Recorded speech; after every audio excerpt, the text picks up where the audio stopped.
What is this? The Pharaoh's curse!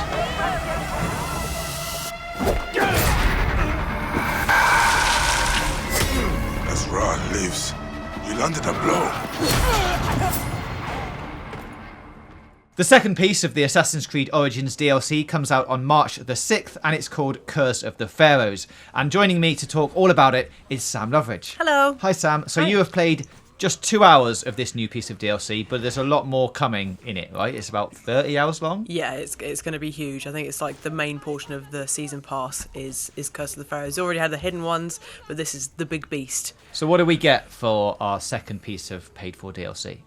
So it's basically, the story goes is that it's you've pissed off the gods. I can't say pissed, can I? Yeah. Can I? Yeah, we've said Really? it. Let's carry on. Okay, cool.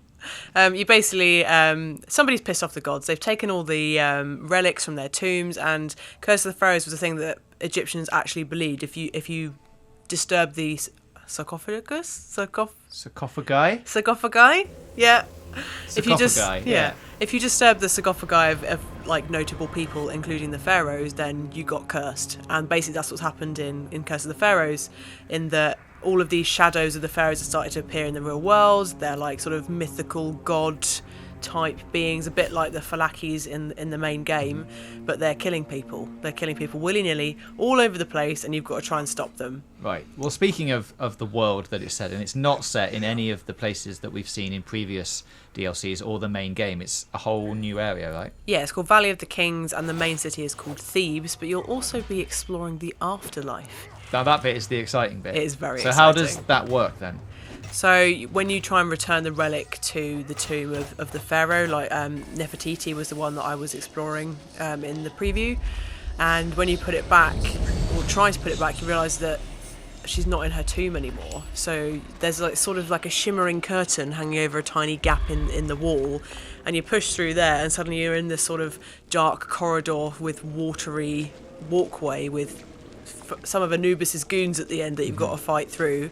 Then you go up a little wooden rickety staircase, and then you're in Aru, which is the basically heaven of ancient Egypt.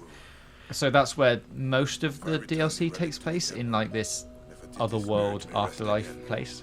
I think it's going to be a good portion of it, because I'm not quite sure how many pharaohs you have to, Get the stuff back get the stuff back for and make them happy again. But I'm assuming that all of these sort of afterlife areas will be themed to the different pharaohs, because when I walked out into this beautiful area where there's like golden wheat and these huge ships flying across the reeds and like massive statues of Nefertiti everywhere, all surrounding this main temple, I'm assuming that's going to be slightly different depending on who you're dealing with at that precise moment. Yeah.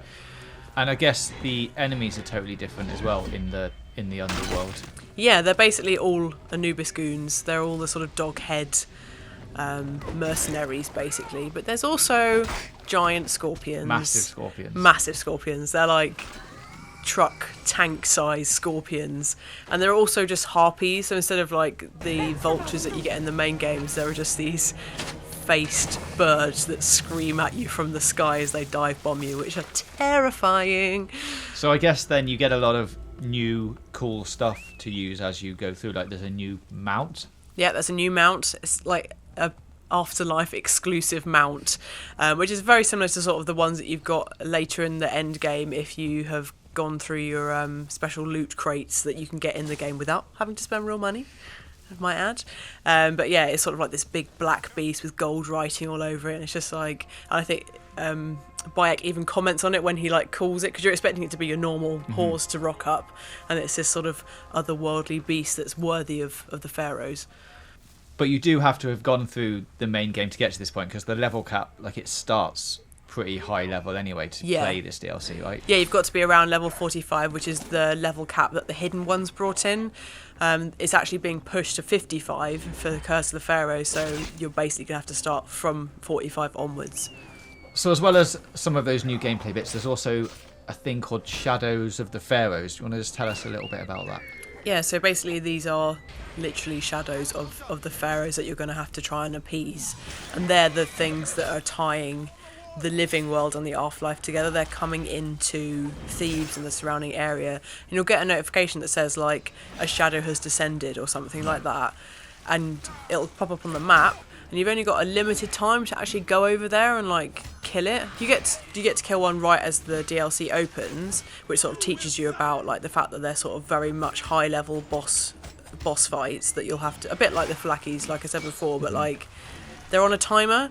So if you don't get there in time and you start killing it, I got right to the end where it was like literally millimeters left on the thing, on the health bar, and then it just disappeared, and that was it. He's gone back to the underworld until he returns again with full health. Right. So like it simultaneously makes you want to like rush over there and kill it, but and the other side of things, like it's going to be back at some point and you can banish it later, sort of thing. Do you get told when it's coming back, or is it just at any point? Yeah, at any point. It'd just be like, oh, he's back now. Cool. Right. I'll go get him now then, shall I? It's a very strange mechanic. That feels weird. But right, so summing up then, from the 2 hours that you've played, if people haven't bought the DLC before this or don't have the season pass, is this a good starting point? I think the Hidden Ones was great in that, it gave you more of the place that you love and the Origins game that you love, but this is very much something different. This is very much going down like the supernatural mythology path, and I think if you're going to buy any expansion for Origins, it has to be Curse of the Pharaohs.